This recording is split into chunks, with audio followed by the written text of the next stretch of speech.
27 DFD නේ අර්ථ ගැලීම් සටහන් වල බාහිර භූතාර්ථ DFD වල අපි අඳුර ගන්න දැනගන්න ඕන දේවල් තුනක් තියෙනවා මොකද්ද අපි කියනවා මෙන්න මේන් හේර පැන්ඩෝල් පෙත්තපය ඊට පස්සේ මේක අපෙන් අහලා තියෙන්නේ එන්ටිටි ගැන විතරයි නේ මෙන්න මෙහෙම එකක් ගන්න දැන් මේක එන්ටිටි විතරක් අහලා තිබ්බට අනිත් අවුරුදු වල අහලා තියෙනවා මෙන්න මේ දේවල් මම කියන්නේ ඒවා තමයි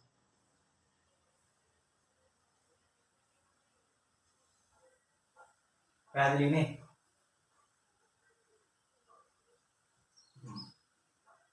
අපි දැනගෙන ඉන්න ඕන මේවට කියන නම් මොනවද කියලා. අපිට පුළුවන් මේකට දෙන්න data store එකක් කියලා. දත්ත ගබඩාවක්. මේක process එකක්.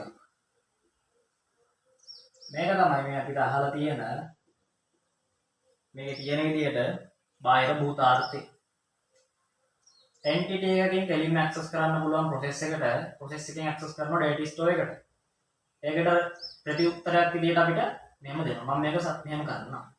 මෙතන ඉන්නවා මම ෆෝන් බුක් එක ගන්නවා ෆෝන් නම්බර් එක. ඒක තමයි process එකට වැටෙන්නේ. නැත්තම් මම message එකක් දෙනවා මට අහවල් ගේ නම්බරේ වන්න කියලා. හරිද? මට යන්න බෑ දත්ත කබඩාවට. නැත්තම් මේ හිතන්නකෝ අපි යනවා ATM එකට සල්ලි ගන්න. බාහිර භූතාර්ථය කවුද? ඔයා. නැත්තම් මම. process එක මොකක්ද ATM එක ගන්න මට ඕන සල්ලි ප්‍රමාණය. මට ඕන සල්ලි ප්‍රමාණය කවුව කියලා මට කියලා භාණ්ඩාගාරය ඇතුළේ මේ සල්ලි කියලා ගන්න බෑනේ. ඒ message එක යනවා මොකටද? data store එකට.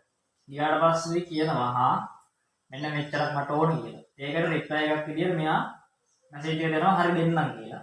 ආයෙ ක්‍රියාදාමයට ලක් කළා මට අදාළ සල්ලි ටික හම්බ වෙනවා. පැහැදිලි කතන්දරේ? එච්චරයි හිතන්න වැඩි හිතන්න ඕනේ නැහැ. හරි. යන් අපි උත්තර වලට මේ ප්‍රශ්න වලට A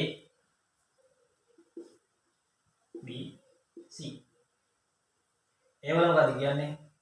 බාහිර භූතාර්ථ පූර්ව අර්ථ දක්වන ලද හැසිරීම් රටාවක් ඇති පුද්ගලයෙකු පද්ධතියක් හෝ සංවිධානයක් විය හැකියි. දැන් කිව්ව විවරනේ මේ වාක්‍යය සලකන්නේ. ඒ හරි. B බාහිර භූතාර්ථ ක්‍රියාවලියක් සඳහා ආදාන දත්ත ප්‍රභවයක් සහ ක්‍රියාවලියක ප්‍රතිදාන අන්තයක් විය හැකියි. මෙන්න ආදාන දත්ත ප්‍රභවයක් ක්‍රියාවලියක ප්‍රතිදාන අන්තයක්. මෙහෙම දෙන්නම්. මෙන්න ඉන්පුට් එක මෙන්න අවුට්පුට් එක process එක මේකත් ඉන්පුට් එක process එකට B හරි C බාහිර භූතාර්ථ සෑම විටම දත්ත කබඩාවක් වේ. බාහිර භූතාර්ථ දත්ත කබඩාවක් එන්නේ නැහැ නේ. ඒක වැරදි. එතකොට මොකක්ද දෙන්නේ?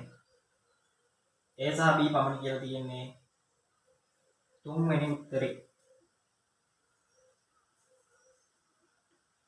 පිළිතුරු අංක 3. සහ B පමණ.